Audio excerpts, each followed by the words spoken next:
go, start. Nakaka-proud namang daming kulang ng ballpen. Wow! May baga na akong stapler pero ang pangit niya. Aesthetic na. Tapos yan. Ito, tignan mo marami ng kulay. Eh, Meron na rin bagong highlighter. Oh, like it ah. Tapos dito, Yan.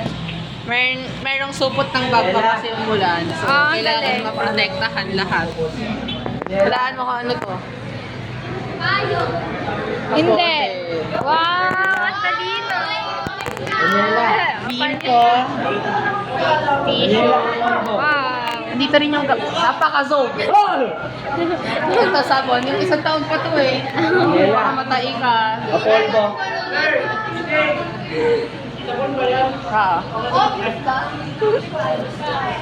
Tapos, ito notebook, payong, camera. Tapos ito yung yan. Yan. Ito yung notebook ko. Stay strong. Iniba ko na yung brand ng notebook kasi ang nipis nung dati. Ang ganda na Sabi ko sa'yo kay EJ. Ha? Yung nakaparehas mo. Oo, nanipisan na ako. Tapos, kasi ito yung ito pa, hindi ko pa siya kinakabit. Yung pangalan ng ano, kaya hindi ko pa kinakaberan.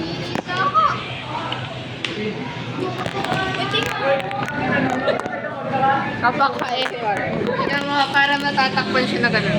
Teka, mag-aaral ka pala. Ang galing talaga ni Isi. Siyempre, EJ Naiirita ako na dyan yan.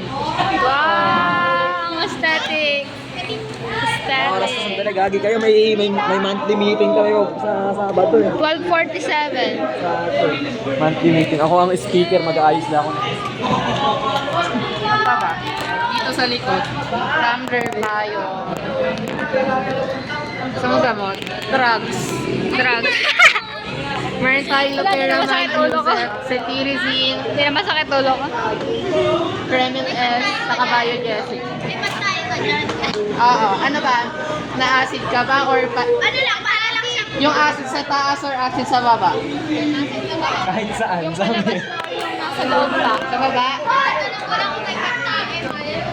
Tapos lip balm, tapos earphones. Wait lang, dito pa yun. Hindi, ito yung earphone. Pa siya nasa solid. Tapos kompleto rin ako ng ano, 1/4, 1/2. Wow! Ayun lang Tapos ito, dito na ako magsusulat ng reviewer kasi ayoko nang Basta. Alala, tinry ko mag-advance study yun lang yung nasulat ko. Walang kwentang volcano. Volcano? Volcano Science. ulit. Sino lang? Sino lang? Babay ka na. Wait na, meron pa pala dito. First quarter natin. Oo. Ano ba to? Colored pencil, calculator, crossword. Meron din akong dictionary na puro synonyms lang. Hindi ko nadali malaki mag-gusto na. Akala ko Bible yung tala mo. Magbay ka na. Yay!